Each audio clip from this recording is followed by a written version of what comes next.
Hi hello வணக்கம், இது உங்கள் சிவி ஜோன். ஸோ எல்லோரும் எப்படி இருக்கீங்க? இன்றைக்கி பார்த்தீங்கன்னா பயங்கரமான சம்பவங்கள்லாம் வந்துட்டுருக்கு. நிறைய பேர் கமெண்ட்ஸில் அப்படியே வாரி அரைச்சிருக்கீங்க. அண்ணே கமருதீன் இன்றைக்கி ஆவடியில் வந்துட்டு அவங்களுடைய ரசிகர்களை வந்து மீட் பண்ண போகிறாராமே, அதை பற்றி சொல்லுங்கள் அப்படின்னு. நானும் என்னடா இது எங்கே போட்டிருக்காங்கன்னு சொல்லிட்டு ஃபுல்லாக பார்த்தா இந்த சோசியல் மீடியா ட்விட்டரில் வந்து போட்டிருக்காங்க. இந்த மாதிரி வந்துட்டு ஆவடியில் வந்துட்டு சாயங்காலம் 6 மணிக்கு மீட் பண்ண போகிறாங்க அப்படின்னு. ஸோ இன்றைக்கி கமருதீன் வந்துட்டு, அதாவது இவ்வளோ நாளாக வந்துட்டு கமரு அதை பண்ணாரு, விஜய் பாரு இதை பண்ணாங்கன்னு சொல்லிட்டு இத்தனை வாட்டி எவ்வளோ வீடியோஸ் நம்ம பார்த்துருப்போம். நான் அப்பயே சொன்னேன் நீங்களும் போடுங்க அப்படின்ட்டிங்க. ஏங்க அஃபிஷியலாக எந்த விஷயமும் வரலைங்க, அதை வந்து சும்மா வந்து ஏதாவது ரூமர் கிளப்பி விட்டுட்ருப்பாங்க அப்படின்னு சொல்லியிருந்தேன். ஸோ இப்போ வந்துட்டு அதுக்கெல்லாம் வந்துட்டு ஒரு சம்பவத்தை வந்து கமருதீன் இன்றைக்கி சொல்லுவாங்க. அது எப்படி கண்டிப்பாக வந்துட்டு வெளியே வரும், அதுலேருந்து நம்ம தெரிஞ்சுப்போம். சரிங்களா?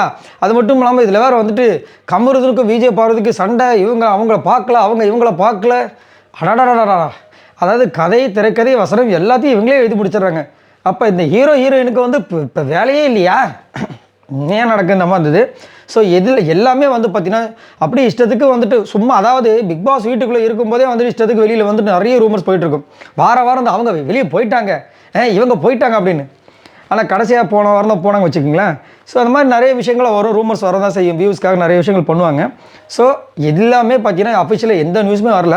இன்றைக்கி அவர் வந்து ஃபேன்ஸை வந்து மீட் பண்ண போகிறாங்கன்ற மாதிரி ஒரு அப்டேட் வந்திருக்கு. நல்ல ஒரு விஷயம். கண்டிப்பாக 6 மணிக்கு மேலே வந்து அவங்க மீட் பண்ணிட்டு எப்படி வந்து வீடியோஸில் வந்து ஷேர் ஆகும், அதுலேருந்து நம்ம தெரிஞ்சுக்கலாம். ஸோ அது மட்டும் இல்லாமல் அவங்களுக்கு சண்டை அந்த மாதிரிலாம் எதுவுமே இல்லை. சரிங்களா? அந்த மாதிரி எந்த அப்டேட்டும் வரவும் இல்லை. அவங்க கண்டிப்பாக வந்துட்டு ஒரு ரெட் கார்டுன்றது வந்து சும்மா சாதாரணமான விஷயம் கிடையாது. அது வந்து உள்ளுக்குள்ளே எவ்வளவு பாதிப்பை ஏற்படுத்தும். நம்ம ஒரு ஆஃபீஸில் ஒர்க் பண்ணும்போது திடீர்னு நம்மளை வந்து டெர்மினேஷன் பண்ணிட்டாங்கன்னா எவ்வளோ வருத்தமாக இருக்கும், யோசிச்சு பாருங்கள்.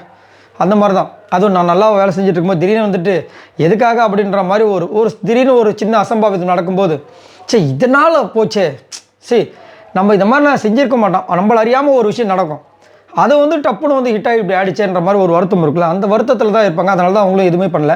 நம்ம என்ன நினச்சோன்னா பிரதீப்க்கு நடந்த மாதிரி ஏதாவது ஒரு சம்பவம் நடந்துடாதா அப்படின்ற மாதிரி நினச்சோம். பட் எதுவுமே நடக்கலை. அது நம்மளுக்கு எப்போ சொல்லி தெரிஞ்சு போச்சு.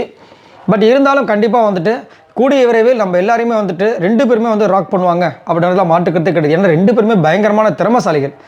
சரிங்களா? நடிப்பில் வந்து கமருதீன் பின்னுற ஒரு ஆள், எல்லா திறமையும் அவர்கிட்ட இருக்குது.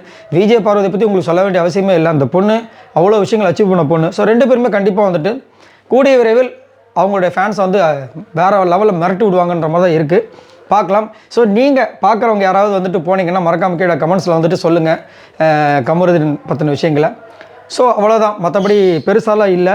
அதே மாதிரி தயவு செஞ்சு இந்த வதந்திகளை நம்பாதீங்க. சும்மாவே இஷ்டத்துக்கு வந்துட்டு அவங்க பேசுகிறாங்க, அவங்க இப்போ வந்துட்டு பிரிஞ்சிட்டாங்க, அவங்களுக்குள்ளே இந்த இப்போ ஒத்து வரல, என்னம்மா கதை விடுறாங்க. சரி, இதை பற்றி உங்களோட கருத்துக்களை சொல்லுங்கள். பாய் நண்பர்கள்.